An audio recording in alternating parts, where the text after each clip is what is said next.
بسم اللہ الرحمن الرحیم۔ علامہ امینی فرماتے ہیں کہ میں دمشق گیا، وہاں پہ دوسرے فرقے کے علماء بیٹھے ہوئے تھے، انہوں نے مجھ سے کہا کہ آپ مولا علی کے بارے میں بہت زیادہ گفتگو بڑھا دیتے ہیں۔ کہا کیا؟ کہا آپ کہتے ہیں کہ امام رات کو 1000 رکعتیں پڑھتے تھے۔ تو علامہ امینی فرماتے ہیں وہ تو مولا تھے، یہ 1000 رکعتیں تو میں بھی پڑھ سکتا ہوں۔ تو انہوں نے شروع کی، علامہ امینی کی ٹانگ میں پرابلم تھی، تکلیف تھی، لیکن ابھی آدھی رات نہیں گزری تھی، 500 رکعتیں پوری ہو گئی۔ تو انہوں نے کہا کہ نہیں ہم سمجھ گئے، آپ پڑھ سکتے ہیں۔ کہا نہیں، اب میں پوری پڑھوں گا۔ بعد میں ان سے پوچھا گیا کیا آپ ہر روز 1000 رکعتیں پڑھتے ہیں؟ کہا نہیں۔ میں نے کہا مولا جانے اور 1000 رکعتیں جانے۔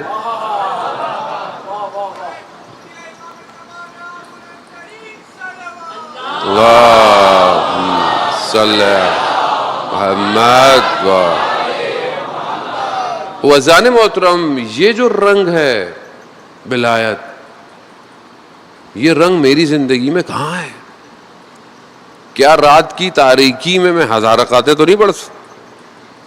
1% 1000 کا کتنا ہے؟ میں ہمیشہ یہ جملہ دہراتا ہوں، 1000 کا 1% کتنا ہے؟ 10۔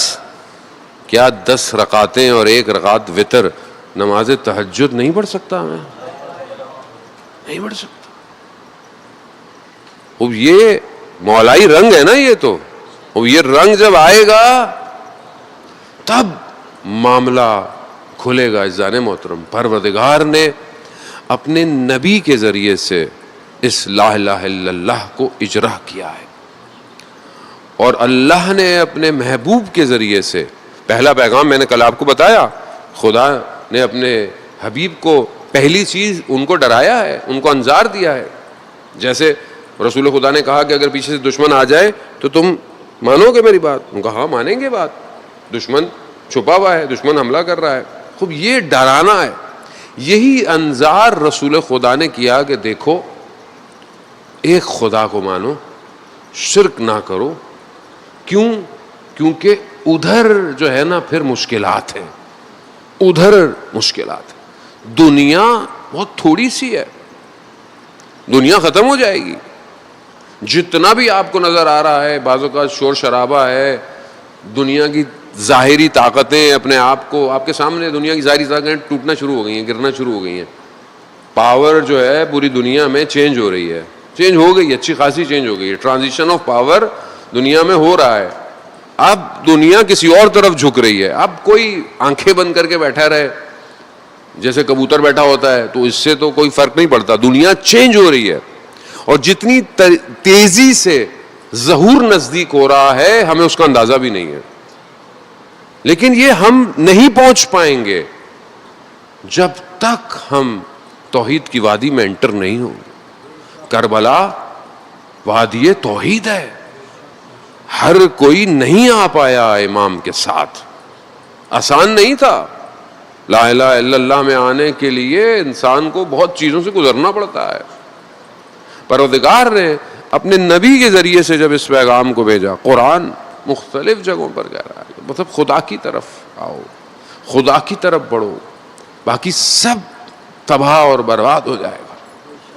اور جب انسان وادی توحید میں آ جاتا ہے تو صرف مسجد میں ذکر نہیں کرتا، پھر وہ بازار میں بھی ہو تو حالت ذکر میں ہوتا ہے۔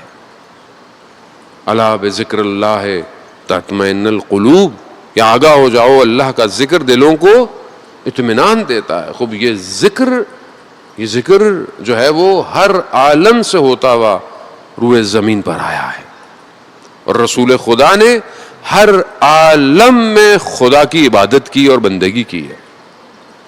وادی توحید میں انٹر ہونا، قرآن کہہ رہا ہے کہ ادخلوا بابا، دروازوں میں داخل ہو، کس طرح؟ سجدہ کر کے داخل ہو۔ مگر حضرت آدم کو جو سجدہ ہے وہ حضرت آدم کی عبادت تھوڑی ہے، اصل عبادت خدا کی ہے۔ خدا اس سجدے کے ذریعے سے ملائکہ کو وادی توحید میں انٹر کیا ہے۔ جو ملائکہ کے اندر جو چیزیں تھیں ان کو خدا نے ختم کیا ہے، سجدے کے ذریعے سے آؤ۔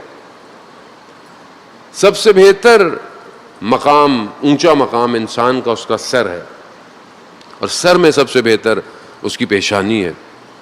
جب انسان اس کو جھکا دیتا ہے تو یہ گواہی دے رہا ہوتا ہے کہ پروردگار میں فقیر ہوں، میں محتاج ہوں، سب کچھ تیرا ہے.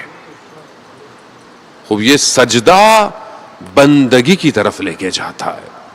وہ ایک سجدہ جسے تو گراں سمجھتا ہے. اقبال کیا کہتا ہے؟ 1000 سجدوں سے دیتا ہے آدمی کو نشان. خوب عزیزان محترم، خوب یہ ایک سجدہ جو ملائکہ سے کروایا وہ وادی توحید میں لے کر آ رہا ہے. مگر کیونکہ دنیا ایک سائیڈ دیکھتی ہے، دوسری سائیڈ کو اگنور کر دیتی ہے. کون ہے جو ان سجدوں کو خراب کر رہا ہے؟ کون ہے جو ان سجدوں میں نفوذ کر رہا ہے؟ وہ شجرہ خبیثہ ہے. یہ ہمیشہ سے ہے اور یہ درگیری آج بھی جاری ہے.